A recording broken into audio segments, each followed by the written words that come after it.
Hello, fellow preppers. 'Tis I, the Rumpled One. It's Friday, October 19th, the year 2012. I want to talk to you about fire. There's a lot of videos out there and people talking about how to start fires.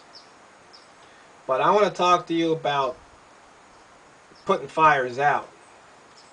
Because nobody wants to get burned. Nobody wants to see their house burned down.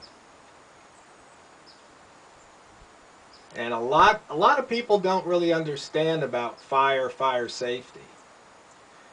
You're out in the woods, you don't want a forest fire. So, fire. Takes three things for fire. You have to have fuel. It could be wood, gasoline. That's fuel.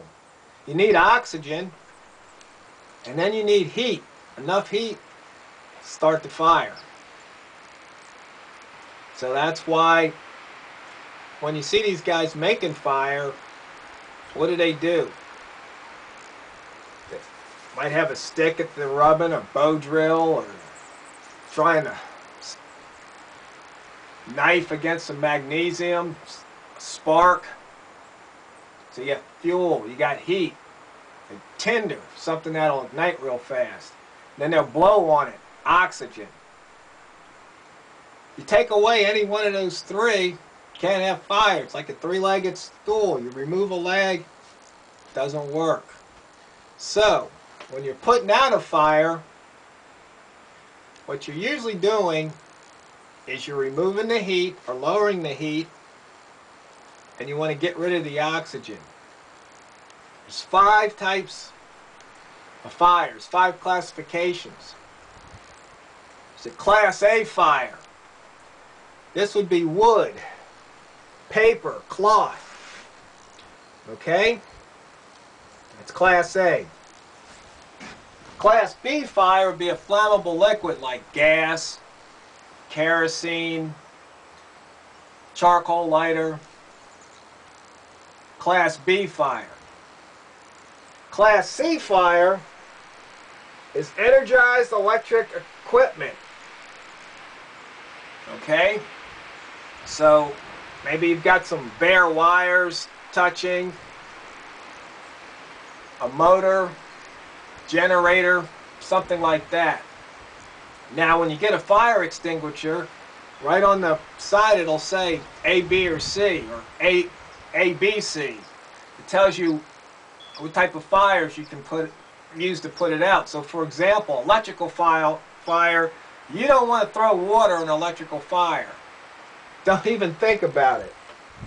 But a Class A fire, wood, that makes perfect sense.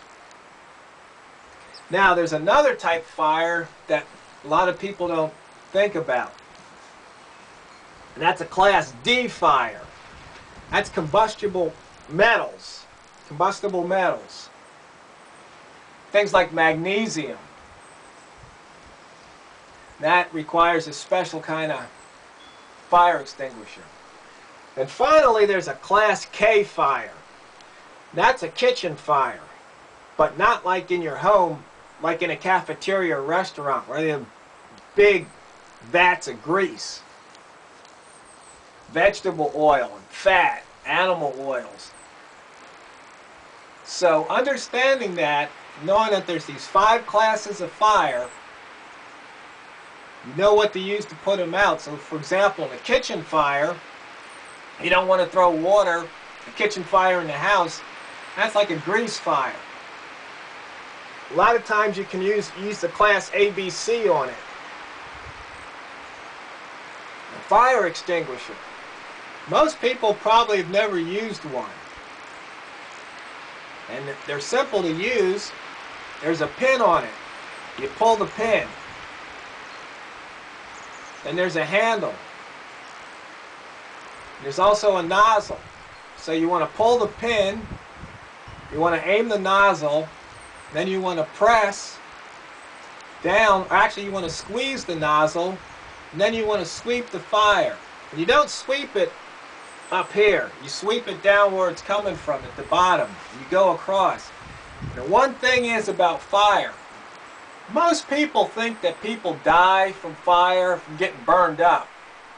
Wrong. Most people die from smoke inhalation. So, if you're just a homeowner and you don't have experience or training in fighting fires, and you have a fire, well, of course you'll probably be dialing 911. But if you take your fire extinguisher, you go to put out the fire, if you can't put that fire out in 5 seconds, it's time for you to get out of there. It's too big for you to handle. Think about it. You don't want to get burned up. You don't want to die from smoke inhalation. You're more important than the property you're trying to save. Once again, use your noodle, use your noggin, think. Go to your local fire department. They may have a class. They might be able to do some little one-on-one training. But it's something to think about. Especially if stuff hits the fan and there's no fire department to call. It's something you might need to know. Of course, maybe if the stuff hits the fan, you might not have to worry about electrical fires because there might not be any electricity. But the other ones still could be a problem. So, you need to prepare to put fires out to the same extent that you prepare to make fires. Because if you fail to prepare today, you're preparing to fail tomorrow.